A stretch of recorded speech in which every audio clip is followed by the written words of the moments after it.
Mr. Speaker, may I welcome the Prime Minister's efforts to advance peace in Ukraine and his joint statement on Greenland. The last few days have seen significant international events: the US operation in Venezuela, threats towards Greenland, and an agreement to put British troops on the ground in Ukraine. So it is frankly astonishing that the Prime Minister is not making a full statement to Parliament today.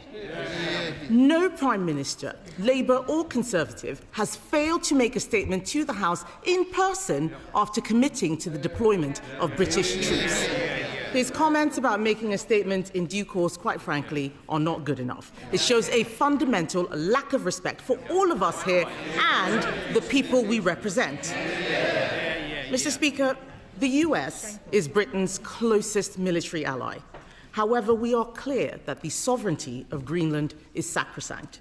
So can the Prime Minister tell us what influence is he bringing to bear with the US administration to ensure that is respected?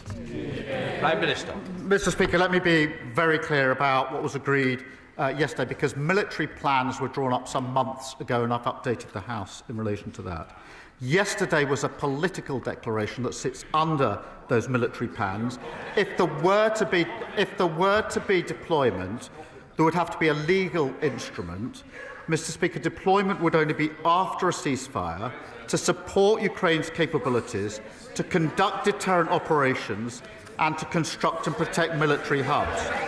Mr. Speaker, there will be a statement to the House at the earliest opportunity. There could hardly be an opportunity. They claim they want to know about this and they're trying to shout me down.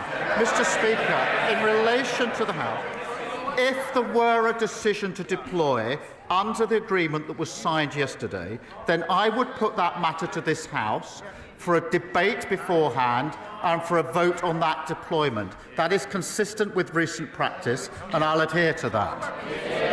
Kemi Badenoch. Mr. Speaker, why is today not the earliest opportunity? The truth is, the Prime Minister does not want everybody in this House to be able to ask him questions. So he leaves it just to Prime Minister's questions half an hour. On Monday, at least his Foreign Secretary stood up for 2 hours and 15 minutes. You know, it was a non-event, but at least she did that. He is scared of us being able to ask him questions. Yes. 6 questions. Yes, he's here. Please. I've also requested that we do need an early statement. This House should always be informed first. So I don't like the chantering. Let the questions continue. Well, one of them asked, but he is here. He's got no choice but to be here for Prime Minister's questions. That's why he's here. If he could skip this, we know he would do. But back to the matter at hand, Mr. Speaker. We all agree, all of us here agree, I think most of us here agree, that NATO is the bedrock of our security. The future of Greenland is of fundamental importance to the future of the alliance. And I am sure that the Prime Minister agrees that it is essential for NATO leaders, including and especially the US, to meet. Will the Prime Minister call for an urgent meeting of NATO leaders? Prime Minister. Mr. Speaker, she says she wants to hear about Ukraine. She's got 6 questions. She's not even asking a second question about what we did yesterday. She's got the opportunity. Mr. Speaker, in relation... Sorry, can I help the Prime Minister? You don't need to worry about the responsibility of the questions of the opposition. That's the urgent.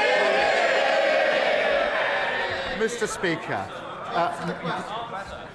NATO is the single most important and effective military alliance the world has ever seen. In the 18 months we've been in power, I've done everything within my ability to strengthen NATO. We had one of the strongest NATO meetings last year, the summit, where we had more members of NATO and more unity. When I arrived back to the House to make a statement, which of course she asked for, her position was I shouldn't have missed PMQs, I should have empty-chaired the NATO summit. That's how serious she is about NATO, Mr. Speaker.